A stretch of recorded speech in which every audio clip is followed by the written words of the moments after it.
പണ്ഡിറ്റ് ജവഹർലാൽ നെഹ്റുവിൻ്റെ 136ാമത് ജന്മദിന വാർഷികത്തിൽ 47 വർഷങ്ങൾക്ക് മുമ്പ് ഇവിടെ ശ്രീ എം എം ഹസനും ശ്രീ തമ്പാനും അന്തരിച്ചുപോയ പ്രശസ്ത കവിയത്രി സുഗതകുമാരി ടീച്ചറടക്കം ചേർന്ന് സ്ഥാപിച്ച നെഹ്റു സെൻ്ററിൻ്റെ ഈ വാർഷിക സമ്മേളനത്തിൽ സെൻ്റർ ആദ്യമായി ഏർപ്പെടുത്തിയ നെഹ്റുജിയുടെ പേരിലുള്ള ഒരു പുരസ്കാരം ലഭിക്കാനിടയായതിലും അത് നിങ്ങളുടെ എല്ലാം ആദരപൂർണമായി ഈ സദസ്സിൽ വെച്ച് ഏറ്റുവാങ്ങാൻ കഴിഞ്ഞതിലുമുള്ള പറഞ്ഞ സന്തോഷവും അഭിമാനവും ആദ്യമായി ഞാൻ പ്രകാശിപ്പിച്ചുകൊള്ളട്ടെ. പ്രധാന സംഘാടകരായ ശ്രീ ഹസൻ അവர்களോടും ശ്രീ തമ്പാൻ അവர்களോടും മറ്റു ഭാരവാഹികളോടും എല്ലാമുള്ള നന്ദിയും ഈ അവസരത്തിൽ രേഖപ്പെടുത്തുവാൻ ഞാൻ ആഗ്രഹിക്കുകയാണ്. ആയിരക്കണക്കിന് ആളുകൾ പങ്കെടുക്കുന്ന മഹാസമ്മേളനങ്ങളിൽ നമ്മൾ സംസാരിക്കുമ്പോൾ നമ്മളൊരു ഊർജപ്രവാഹം സൃഷ്ടിക്കുന്നൊരു പ്രസംഗമാണ് നടത്തുന്നത്. ചിന്താപരമായ വിശകലനങ്ങളോ ക്ഷമയോടുകൂടിയുള്ള വാദപ്രതിവാദങ്ങളോ ഒന്നും അവിടെ നടത്താൻ സാഹചര്യമില്ല. പൊതുയോഗങ്ങളെല്ലാം അങ്ങനെയാണ്. എങ്ങനെ ഒരു സദസ്സിനെ പ്രസംഗം കൊണ്ട് ഭ്രാന്ത് പിടിപ്പിക്കാമെന്ന്, ജനക്കൂട്ടത്തെ കണ്ണിൽ കാണുന്നവരെയെല്ലാം കൊല ചെയ്തുകൊണ്ട് തിരുവീതിയിലൂടെ എങ്ങനെ പ്രവഹിക്കാമെന്ന് ഷേക്സ്പിയറുടെ ജൂലിയസ് സീസറിൽ മാർക്ക് ആന്റണിയുടെ പ്രസംഗം കഴിയുമ്പോൾ നമ്മൾ കാണുകയുണ്ടായിട്ടുണ്ട്. പക്ഷെ ഇതുപോലെയുള്ള നിറഞ്ഞ സദസ്സ്, 100-150 പേരടങ്ങുന്ന സദസ്സ്, എല്ലാവരും ഇവിടെ എന്തെങ്കിലും പെട്ടെന്ന് ഡൈജസ്റ്റ് ചെയ്യാൻ കഴിയുന്ന എന്തെങ്കിലും ആസ്വദിക്കാനല്ല വന്നിട്ടുള്ളത്. യുഗപ്രഭാവനായ നെഹ്റുവിനെ ആസ്പദമാക്കിയുള്ള ഏതാനും വാക്കുകളിലൂടെയുള്ള എല്ലാ പ്രസംഗങ്ങളും പറയും. അത് കേൾക്കാനും അത് മനസ്സിലാക്കാനും അങ്ങനെ സ്വതന്ത്ര ഭാരതത്തെ കെട്ടിപ്പടുത്തുന്നതിന് അടിത്തറയിട്ട ജവഹർലാൽജിയെ മനസ്സിലാക്കാനാണ് എത്തിയിട്ടുള്ളത്. അങ്ങനെ വന്ന എല്ലാവരെയും ഞാൻ വളരെ സന്തോഷപൂർവ്വം അഭിവാദ്യം ചെയ്യാൻ ആഗ്രഹിക്കുന്നു. ഏതാണ്ട് ഒരു 7-8 വർഷക്കാലം മുമ്പ് നെഹ്റുവിൻ്റെ ജന്മദിനത്തിൻ്റെ ഒരു 2 ദിവസം മുമ്പ്, അതായത് 12-ാം തീയതി, മാതൃഭൂമി ഓഫീസിൽ നിന്ന് എന്നോട് വിളിച്ചു പറഞ്ഞു, നെഹ്റുവിനെ പറ്റി ഒരു ലേഖനം എഴുതാറുണ്ട്. ഞാൻ പറഞ്ഞു, നാളത്തേടം കഴിഞ്ഞാൽ നെഹ്റുവിൻ്റെ ജന്മദിനമാണ്, ഈ പെട്ടെന്ന് അങ്ങനെ എഴുതാൻ കഴിയുമോ? അത് വേണമെന്ന് പറഞ്ഞു. ഞാനത് രാത്രിയും കൂടെ ഉപയോഗിച്ച് വിശദമായിട്ട് എഴുതി, വലിയൊരു ലേഖനം എഴുതി മാതൃഭൂമിക്ക് അയച്ചു കൊടുത്തു. അവർ 14-ാം തീയതിയും 15-ാം തീയതിയുമായി അവരുടെ എഡിറ്റോറിയൽ പേജിൽ വലിയ 2 ലേഖനങ്ങളായി പ്രസിദ്ധീകരിക്കുകയും ചെയ്തു. 5000 രൂപ പ്രതിഫലം അയച്ചു. 14-ാം തീയതി രാവിലെ 7 മണിക്ക് എന്നെ ട്രിവാൻഡ്രത്ത് നിന്നൊരു വലിയ നേതാവ് വിളിക്കുകയാണ്, സാക്ഷാൽ എം എം ഹസൻ. മാതൃഭൂമി വായിച്ചു. 7 മണിക്കാണ് അദ്ദേഹം വായിച്ചിരിക്കുന്നു. ഞാനത് വായിക്കാൻ പോകുന്നതേ ഉള്ളൂ. കോൺഗ്രസ്സുകാർക്ക് പോലും ഇത്രയും നന്നായി എഴുതാൻ പറ്റില്ല. പക്ഷേ ഒരു മാർക്സിസ്റ്റുകാരൻ്റെ താത്വികമായ ഒരു നിലപാടും സുധാകരൻ ഉപേക്ഷിച്ചിട്ടുമില്ല. അതാണ് അദ്ദേഹം പറഞ്ഞത്. അത് ഞാനിപ്പോഴും ഓർക്കുകയാണ്. നമ്മുടെ കേരളത്തിൽ പലർക്കും, എല്ലാവർക്കുമില്ല, പലർക്കും പത്രപ്രവർത്തകരിൽ ഒരു വിഭാഗത്തിനും വലിയൊരു തെറ്റിദ്ധാരണ ഉണ്ടായിരിക്കുക. രാഷ്ട്രീയം എന്ന് പറഞ്ഞാൽ പെട്ടെന്ന് അങ്ങ് അലിഞ്ഞു പോകുന്നതാണ്. ഹസൻ്റെ കൂടെ ഇന്ന് എന്തെങ്കിലും സംസാരിച്ചു കഴിഞ്ഞാൽ ഞാനങ്ങ് കോൺഗ്രസ്സുകാരനാവുമെന്നാണ്. അല്ല, ഞങ്ങളുടെ ഒരു സെമിനാറിന് ഹസൻ വന്നാൽ അദ്ദേഹം കമ്മ്യൂണിസ്റ്റ് ആകുമെന്നാണ്. ഇങ്ങനെയൊക്കെ ചിന്തിച്ചങ്ങ് പ്രചരിപ്പിക്കുകയാണ്. 4 പേര് ചിന്തിച്ചാൽ മനസ്സിലാവും പത്രലേഖകന്മാർക്ക് എങ്ങനെ ഇത് എഴുതാൻ കഴിയുക. ഇതെന്നെപ്പറ്റി കുറേ എഴുതിയിട്ടുണ്ട്. ഞാൻ കോൺഗ്രസ്സിലേക്ക് പോകുന്നു, ആദ്യം BJPയിലേക്ക് പോകുമെന്ന് എഴുതി. എന്തായാലും കാരണം BJPയുടെ മീറ്റിങ്ങിന് ഞാൻ ഇന്നേ വരെ പോയിട്ടില്ല. ഞാൻ പോകാൻ ഉദ്ദേശിക്കുന്നുമില്ല. ഒരുപാട് സുഹൃത്തുക്കളൊക്കെ എനിക്കുണ്ട് BJPയിൽ, ഇല്ലെന്ന് പറയുന്നില്ല. ഇലക്ഷൻ വന്നപ്പോൾ BJPക്കാരൊക്കെ എനിക്കാണ് വോട്ട് ചെയ്യുന്നത്. അത് അവരുടെ വ്യക്തിപരമായ ഇഷ്ടം കൊണ്ട് ചെയ്യുന്നത് മാത്രമേ ഉള്ളൂ. പക്ഷേ ഇങ്ങനെ ഒരു കാര്യം, പത്രമാധ്യമങ്ങളിൽ ചിലർ ഇത് ഏറ്റുപിടിക്കുകയാണ്. 3 ദിവസം മുമ്പ് ഒരു മലയാള പത്രത്തിൽ ഒരു വാർത്ത വന്നു, ഒരു കാർട്ടൂണ്, അതിനൊരു വാർത്തയും. ആലപ്പുഴ ഈ കോപ്പറേറ്റീവ് പ്രൊഫഷണൽസിൻ്റെ ഒരു സമ്മേളനം നടന്നായിരുന്നു കഴിഞ്ഞ 9-ാം തീയതി. അപ്പോൾ ഞാൻ BS ഗവൺമെൻറ് കോപ്പറേറ്റീവ് മിനിസ്റ്റർ ആയിരുന്നല്ലോ, കുറേ കാര്യങ്ങളൊക്കെ നമ്മൾ ചെയ്യുകയുണ്ടായിരുന്നു. അപ്പോൾ അതിൻ്റെ ഒരു ഉദ്ഘാടനത്തിന് എന്നെ വിളിച്ചു. സമ്മാനദാനത്തിന് രമേശ് ചെന്നിത്തല വിളിച്ചു. രമേശ് ചെന്നിത്തല താമസിച്ചാണ് വന്നത്. ഞാൻ പ്രസംഗമെല്ലാം കഴിഞ്ഞ് ഞാൻ അവിടെ ഇരിക്കുകയായിരുന്നു. അപ്പോൾ രമേശ് ഇങ്ങനെ വന്നപ്പോൾ ഞാൻ ഇങ്ങനെ അറ്റം ഇരിക്കുക, അങ്ങോട്ട് മാറിയിരിക്കാൻ പറഞ്ഞു. ഞാൻ പറഞ്ഞു ഞാനിവിടെ ഇരുന്നോളാം, താങ്കൾ അവിടെ ഇരുന്നോളൂ. അവിടെ പത്രം എഴുതുകയാണ്, ഇടത്തോട്ട് മാറാൻ സുധാകരൻ തയ്യാറല്ല. 5 ദിവസമേ ഉള്ളൂ. ഇന്ന് 14 5 ദിവസം. ഇടത്തോട്ട് മാറാൻ എന്നതിനർത്ഥം എഴുതുന്ന ലേഖകൻ്റെ മനസ്സിലിരിക്കുന്ന വിഭ്രമങ്ങൾ നമ്മളിൽ അടിച്ചേൽപ്പിക്കുകയാണ്. ഇത് ഭരണഘടനാ വിരുദ്ധമല്ലേ? നമ്മുടെ മൗലികാവകാശങ്ങൾ ലംഘിക്കുകയല്ലേ? ഒരു പത്രലേഖകനും എന്നെ വളർത്തിയിട്ടില്ല. ഞാൻ 30ഓളം വർഷം ഈ തിരുവനന്തപുരത്താണ് ഉണ്ടായിരുന്നത്. പല പല കാരണങ്ങളാൽ. ലോ കോളേജിൽ പഠിക്കാൻ, സിൻഡിക്കേറ്റിൽ 12 വർഷം, MLA ആയി 20 വർഷം, മിനിസ്റ്ററായി 10 വർഷമൊക്കെ ഇവിടെയായിരുന്നു. പിന്നെയാണ് ആലപ്പുഴയ്ക്ക് പോയത്. ആലപ്പുഴയിൽ നിന്നും ഇവിടേക്ക് വന്നു. ഈ സ്ഥാനങ്ങളൊക്കെ ഇവിടെ. ഒരു പത്രലേഖകൻ്റെ സൗജന്യത്തിന് ഞാൻ വളർന്നേരം ഒരു ഉപകാരം എനിക്ക് ചെയ്തിട്ടില്ല. വാർത്തകൾ തമസ്കരിക്കുകയോ പറയുന്ന ഏറ്റവും നല്ല സാമൂഹ്യമായിട്ടുള്ള വിമർശനങ്ങൾ വളച്ചൊടിച്ച് ചീത്തയാക്കുകയാണ് ചെയ്യുന്നത്.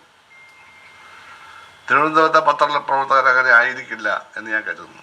ആലപ്പുഴ അങ്ങനെ തന്നെയാണ്. ഇവിടെ അങ്ങനെ ആയിരിക്കില്ല എന്ന് ഞാൻ കരുതുന്നു. അങ്ങനെ ആവാൻ പാടില്ല. കാരണം ഇവിടെ ബഹുമാനായ ശ്രീ ഹസൻ പറഞ്ഞു, നമ്മുടെ തമ്മാനും പറഞ്ഞു, സാമൂഹ്യ വിമർശനം ഏറ്റവും ആവശ്യമാണ്. ഒരു കോൺഗ്രസ് നേതാവ് സാമൂഹ്യ വിമർശനം നടത്തുമ്പോൾ ആ പാർട്ടിയുടെ തത്വങ്ങളെ ലംഘിക്കരുത്. ആ പാർട്ടിയുടെ സമീപനത്തിനെതിരായി സംസാരിക്കാൻ പാടില്ല. അതാണ് തെറ്റ്. നേരെ മറിച്ച് ആ പാർട്ടി ഉയർത്തിപ്പിടിക്കുന്ന ഒരുപാട് മാനവികതകളും പൊതു താല്പര്യങ്ങളും ഉണ്ടായിരിക്കുകയും അതന്ന് ആ പാർട്ടിയിൽ നടപ്പിലാകാതിരിക്കുകയും ചെയ്യുമ്പോൾ, ഒരു കൂട്ടർ ആണെങ്കിലും അത് ലംഘിക്കുമ്പോൾ, ഈ ആദർശങ്ങൾ ഉയർത്തിപ്പിടിക്കുമ്പോൾ അവരെ പറ്റിയാണെന്ന് അവർക്ക് തോന്നുന്നതാണ്. നമ്മളവരുടെ പേരൊന്നും പറയാറുമില്ല. ഇതിനെ പ്രോത്സാഹിപ്പിക്കേണ്ട ചുമതല പത്രങ്ങൾക്കല്ലേ? പിന്നെ സമൂഹത്തെ എങ്ങനെയാണ് നന്നാക്കുക? ഇവിടെ പണ്ട് സുകുമാരഴിക്കോടുണ്ടായിരുന്നു. മുഖം നോക്കാതെ അദ്ദേഹം സംസാരിക്കും. പക്ഷേ ഇന്ന് മനുഷ്യൻ്റെ കൂടെയായിരുന്നു. അവസാനം ഇടതുപക്ഷ അനുഭാവി പോലെയാണ് അവസാനമായത്. പക്ഷെ അദ്ദേഹം കോൺഗ്രസ് വന്നവൻ കോൺഗ്രസിനെ വിമർശിക്കുമായിരുന്നു. ടി പത്മനാഭൻ സംസാരിക്കുമ്പോൾ ഞാൻ കോൺഗ്രസ്സുകാരനായിരുന്നു, ഇന്ന് ഞാൻ ഖദറാണ് ഇടുന്നത്, ഖദറിന് മൂല്യച്യുത ഉണ്ടായിട്ടുണ്ടെന്ന് പരിശോധിക്കണമെന്ന് അദ്ദേഹം സംസാരിക്കാറുണ്ട്. അതുകൊണ്ട് അദ്ദേഹം കോൺഗ്രസ് വിരുദ്ധനാണെന്ന് പറയാൻ പറ്റും. അല്ലെങ്കിൽ ഇവരെല്ലാം മാർക്സിസ്റ്റാണെന്ന് പറയും. ഇതൊക്കെ ആശയങ്ങളാണ്. ആശയങ്ങളുള്ളവർ സംസാരിക്കും. ആശയമില്ലാത്തവരൊന്നും സംസാരിക്കാനാണ്. ആശയം വളരെ പ്രധാനമാണ്. ആദർശം, ഫിലോസഫി, ഐഡിയോളജി ഇതൊന്നും ഇല്ലാത്തവർക്ക് ഈ നാടിനെ നയിക്കാനുമാവില്ല. അങ്ങനെ നയിക്കുന്നവരുണ്ടെങ്കിൽ രാജ്യം നശിച്ചു പോകത്തേ ഉള്ളൂ. അവിടെയാണ് നെഹ്റുവിൻ്റെ പ്രത്യേകത. സെൻറ്ററിൻ്റെ ചെയർമാൻ ശ്രീ ഹസൻ ഞാനുമായിട്ടൊരു 19 വർഷക്കാലത്തിലേറെയുള്ള പരിചയമാണ്. എന്നെ 2 തവണ അദ്ദേഹം തോൽപ്പിച്ചു. ആദ്യം പ്രസംഗ മത്സരത്തിൽ 1ാം സ്ഥാനം വാങ്ങി എന്നെ 2ാം സ്ഥാനത്തായി. ഓൾ കേരള, അത് കേരള യൂണിവേഴ്സിറ്റിയൊക്കെ ഒന്നാണ്. മലയാള പ്രസംഗം ഹസൻ കുട്ടിക്കാരൻ പോലെ വലിയ പ്രസംഗമാണ്. ഈ മനോരമയുടെ ബാലജന സംഘത്തിലൂടെയൊക്കെ വളർന്ന് ട്രെയിനിങ്ങൊക്കെ കിട്ടി. അതിൻ്റെ സംസ്ഥാന പ്രസിഡന്റ്. അന്ന് ബാലജന സംഘത്തിന് വലിയ പേരുള്ള കാലം. ഇന്നൊന്നും ആരും ശ്രദ്ധിക്കാറില്ല. അപ്പോൾ ഇവിടെ MG കോളേജ് വെച്ചോ യൂണിവേഴ്സിറ്റി കോളേജ് വെച്ചായിരുന്നു പ്രസംഗ മത്സരം. അദ്ദേഹത്തിനാണ് 1ാം സ്ഥാനം. പന്തളം കോളേജിൽ നിന്ന് വന്നാൽ എനിക്ക് 2ാം സ്ഥാനം കിട്ടി. പിന്നെ ഞാൻ കായംകുളം MLA ആയിരിക്കുമ്പോൾ ഇദ്ദേഹം അവിടെ മത്സരിക്കാമെന്ന് അവിടെ വെച്ച് തന്നെ തോന്നിച്ചു. ചെറിയ 1300 വോട്ടറിൻ്റെ വ്യത്യാസമുള്ളായിരിക്കും, പക്ഷെ തോറ്റു. ഞാൻ തോറ്റതല്ല, അദ്ദേഹം എങ്ങനെയാണ് ജയിച്ചതെന്ന് അദ്ദേഹം പറഞ്ഞിട്ടുണ്ട്. അതിലേക്കൊന്നും ഞാൻ കിടക്കുന്നില്ല. അദ്ദേഹം പ്രതീക്ഷിക്കാത്ത വോട്ടൊക്കെ കിട്ടിയതാണ് അദ്ദേഹത്തിന്. പക്ഷേ അങ്ങനെ രാഷ്ട്രീയമായിട്ട് നേരിട്ട് തെരഞ്ഞെടുപ്പിൽ ഏറ്റുമുട്ടുകയും മറ്റ് പ്രസംഗ മത്സരം തുടങ്ങിയിട്ടുള്ള വേദികളിൽ അത് പിന്നെ ആർക്കും എതിർപ്പുള്ള കാര്യം, എതിരാളികളില്ലല്ലോ അവിടെ ഏറ്റുമുട്ടുന്നത്, അത് പ്രസംഗ മത്സരമാണ്. പക്ഷെ അദ്ദേഹം ചെയർമാനായിട്ടുള്ള ഒരു പ്രശസ്തമായ 47 വർഷമായി പ്രവർത്തിക്കുന്ന ഒരുപാട് മഹതികളും മഹാന്മാരും സഹകരിച്ചിരുന്ന സുഗതകുമാരി ടീച്ചറെ പോലെയുള്ള നമ്മളെല്ലാം സ്നേഹിക്കുന്ന ഒരു കവിയത്രി തന്നെ ഭാരവാഹിയായിരുന്ന ഒരു സമിതിയുടെ ആദ്യത്തെ അവാർഡ് എനിക്ക് തരാൻ അദ്ദേഹത്തിന് തോന്നിയത് അതാണ് ശരിയായിട്ടുള്ള ഉത്തമമായിട്ടുള്ള ഒരു സാംസ്കാരിക അടിത്തറ എന്ന് പറയുന്നത്. ആദ്യമായി കിട്ടാൻ ഞാൻ യോഗ്യനാണോ എന്ന് എനിക്ക് സംശയമുണ്ട്, അത് വേറെ കാര്യം. നെഹ്റുവിയൻ രീതികളെ ബഹുമാനിക്കുന്ന ആളാണ്. ഞാൻ സ്കൂളിൽ പഠിക്കുമ്പോഴേ കോളേജിൽ പഠിക്കുമ്പോഴൊക്കെ അദ്ദേഹത്തിൻ്റെ ആരാധകനായിരുന്നു. എൻ്റെ അച്ഛൻ നെഹ്റുവിൻ്റെ ആരാധകനായിരുന്നു. ആ കാലത്തെ കോൺഗ്രസിനെയൊക്കെ ഒരുപാട് അദ്ദേഹം സ്നേഹിച്ചിരുന്നു. അന്ന് ദേശീയ കോൺഗ്രസ് എന്ന് പറയുക, ദേശീയ കോൺഗ്രസ്, പലതരം കോൺഗ്രസ്സുകാരുണ്ടായിരുന്നു. ദേശീയ കോൺഗ്രസ്സുകാർ അത് ശുദ്ധരായ കോൺഗ്രസ്സുകാരെയാണ്. KK ചെല്ലവമ്പിള്ളയെ പോലുള്ള ആൾക്കാരൊക്കെയാണ് മാവേലിക്കരയിൽ മത്സരിച്ചുകൊണ്ടിരുന്നത്. അപ്പോൾ ക്ഷേതിചേര പ്രസ്ഥാനം എന്ന വിഷയത്തെ പറ്റിയൊക്കെയുള്ള പ്രസംഗത്തിന് സ്കൂളിൽ വെച്ചും ബ്ലോക്കിൽ വെച്ചും ജില്ലയിലും ഒക്കെ സമ്മാനം കിട്ടിയിട്ടുണ്ട്. ക്ഷേതിചേര പ്രസ്ഥാനത്തിൻ്റെ സ്ഥാപക നേതാക്കളിൽ പ്രധാനി ജവഹർലാൽ നെഹ്റുവാണല്ലോ. അങ്ങനെ പഠിക്കുന്ന കാലം മുതൽ തന്നെ നെഹ്റുവുമായി ബന്ധപ്പെട്ട അദ്ദേഹത്തിൻ്റെ ഫിലോസഫി, ജീവിതം ഇതൊക്കെ മനസ്സിലാക്കാനും അതേപ്പറ്റി സംസാരിക്കാനും ഒക്കെ ശ്രമിച്ചിരുന്ന ഒരാളാണ്. അദ്ദേഹത്തെ തൊട്ട് കാണാൻ പറ്റിയില്ലെങ്കിലും നേരിട്ട് കാണുന്ന ഒരു അവസരം ഉണ്ടായി. ഞാൻ 8ാം ക്ലാസ്സിൽ പഠിക്കുമ്പോഴാണ് നെഹ്റു വന്ന് കേരള പര്യടനം നടത്തുകയാണ്. കായംകുളത്ത് നിന്നും അദ്ദേഹം അടൂരിലേക്ക് വരുന്നു. അപ്പം ഞങ്ങളൊക്കെ ഓണാട്ടുകരക്കാരാണ്, താമരക്കുളം എന്ന പഞ്ചായത്തിലാണ്, ശൂരനാടിന് വടക്ക് വശം.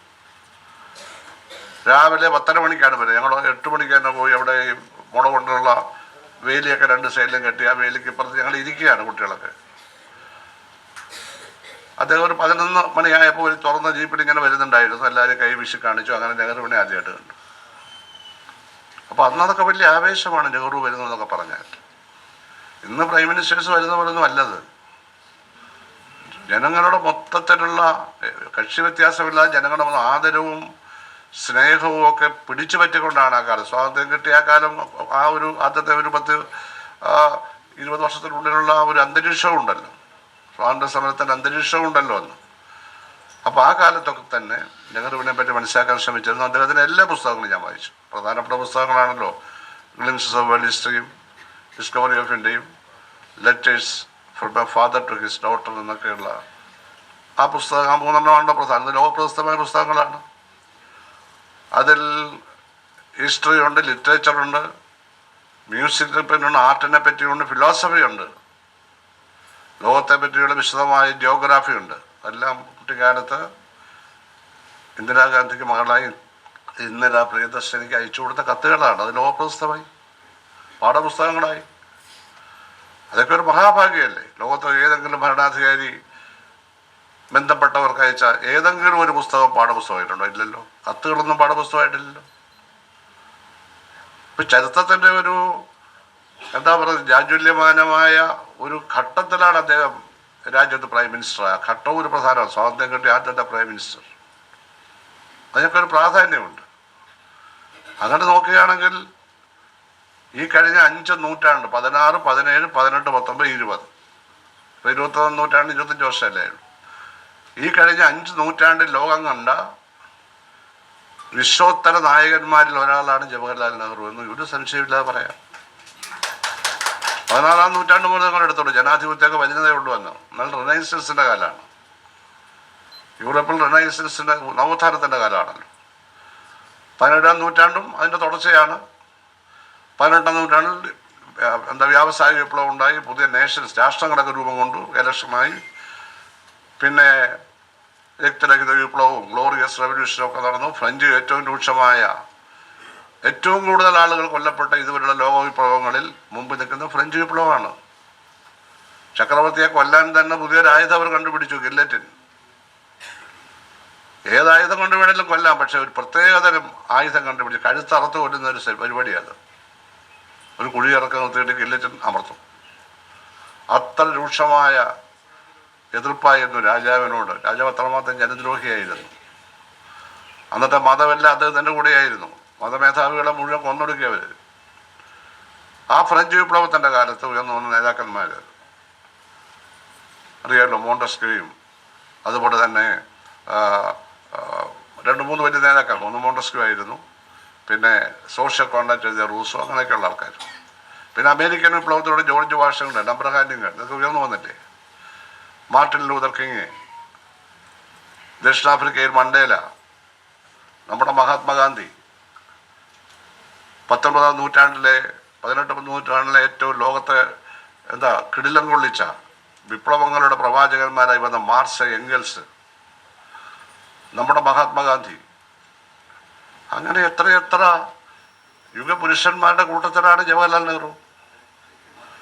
അദ്ദേഹത്തിന് പകരമായി ആരും വന്നിട്ടില്ല ഇതുവരെ. ഐഡിയോളജിക്കലായിട്ടൊക്കെ അദ്ദേഹത്തെ വിമർശിക്കാൻ പല കാര്യങ്ങളുമുണ്ട്, അത് വേറെ കാര്യം. പക്ഷെ അദ്ദേഹം ജനാധിപത്യത്തിൻ്റെ പ്രകാശഗോപുരമായിരുന്നു. അതിലൊരു കറുത്ത പാട് വീണത് 57-ലെ 59-ലെ EMS ഗവൺമെൻറ് ഡിസ്മിസ് ചെയ്തതാണ്. അത് തെറ്റായിപ്പോയെന്ന് AK ആന്റണി കേരളത്തിൽ പറഞ്ഞു കുറേ കാലം മുമ്പ്. എല്ലാവരും പറയണം, കോൺഗ്രസ് ഒറ്റക്കെട്ടായി പറയണമെന്നാണ് എൻ്റെ അഭിപ്രായം. തെറ്റാണത്. ആ സ്വവിമർശനമൊക്കെ നടത്തിയാൽ കോൺഗ്രസ് ഇനിയും വളരും. ബീഹാറിൽ ഇപ്പോൾ ഇതൊക്കെ സംഭവിച്ചതിന് വലിയ കുഴപ്പമൊന്നുമില്ല, അതൊക്കെ നടക്കും. ഇവിടെ വേറെ പൊളിറ്റിക്സ് ആവട്ടെ, കുറേ കാലമായിട്ട്. ഇവിടെ എത്രയോ കാലമായിട്ട് വേറെ പൊളിറ്റിക്സാണ്, പ്രാദേശിക പൊളിറ്റിക്സാണ്. ദേശീയ പാർട്ടികൾക്കൊന്നും അവിടെ വലിയ സ്ഥാനമില്ലാതായിട്ട് ഒത്തിരി കാലമായി. അതൊക്കെ ദേശീയ പാർട്ടികൾ പരിശോധിക്കട്ടെ. അങ്ങനെ ഇങ്ങനെയൊക്കെയുള്ള ഒരു തിരഞ്ഞെടുക്കപ്പെട്ട ഒരു ഗവൺമെൻറ്റിനെ അന്നത്തെ സ്ഥിതി നല്ലൊരു ഗവൺമെൻറ് ആയിരുന്നത്. കുടികിടപ്പുകാർക്കും കൃഷിക്കാർക്കും ഒക്കെ ഗുണമുണ്ടായി. വിദ്യാഭ്യാസം, മാനേജർമാരെ മൂക്ക് കയറിട്ട് അങ്ങനെ കുറേ കാര്യങ്ങളൊക്കെ ഉണ്ടായി. ഏതായാലും അങ്ങനൊരു സംഭവം ഉണ്ടായെന്ന് ഒഴിച്ചാൽ അതിന് ശുപാർശ ചെയ്തതും ശ്രീമതി ഇന്ദിരാഗാന്ധി. അവർ കോൺഗ്രസിൻ്റെ അഖിലേന്ത്യാ പ്രസിഡന്റാണ്. അവരോട് വന്ന് കണ്ടിട്ട് പോയിട്ടാണ് ശുപാർശ ചെയ്തത്. അപ്പോൾ ജീവിതത്തിൽ ഇങ്ങനെയൊക്കെയുള്ള സംഭവം രാഷ്ട്രീയമല്ലേ. പക്ഷെ അതൊക്കെ മാറ്റിവെച്ചാൽ നെഹ്റുവിന് തുല്യരായിട്ട് വേറെ ആരും തന്നെ ഉണ്ടായിട്ടില്ല. അദ്ദേഹത്തിൻ്റെ ഒരു കൃതിയിൽ രാഷ്ട്രീയത്തിലേക്ക് അദ്ദേഹം എന്തുകൊണ്ട് ആകർഷകനായതുകൊണ്ട് പറയുന്നുണ്ട്. ക്രിസ്തുവിന് മുമ്പുള്ള അരിസ്റ്റോട്ടലിൻ്റെ ഒരു വാചകം കോട്ട് ചെയ്തു, man is A political animal. മനുഷ്യൻ്റെ ഒരു രാഷ്ട്രീയ ജീവിയാണ്. അദ്ദേഹം അത് ഉദ്ധരിക്കുകയുണ്ടായിട്ടുണ്ട്. അങ്ങനെ ലോകത്തിൻ്റെ മുഴുവൻ ചരിത്രവും സാഹിത്യവും കലകളും ഒക്കെ അദ്ദേഹം സ്വന്തം മകൾക്ക് മാത്രമല്ല ഈ രാജ്യത്തെ യുവതലമുറയ്ക്ക് സമർപ്പിച്ചു. ഇന്നത്തെ യോഗത്തിൽ കാണുന്ന ഒരു സവിശേഷത, ഒരുപാട് യോഗത്തിൽ ഇപ്പോൾ യുവാക്കൾ പൊതുവെ യോഗത്തിന് വരാറില്ല. പക്ഷെ ഒരു 35% പേർ 35 വയസ്സിന് താഴെയുള്ളവരാണ്. ഏറ്റവും പുതിയ വാർത്തകളും വിശേഷങ്ങളും വിരൽ തുമ്പിലറിയാൻ സീ മലയാളം ന്യൂസ് എല്ലാ ഡിജിറ്റൽ പ്ലാറ്റ്ഫോമുകളിലും ലഭ്യം.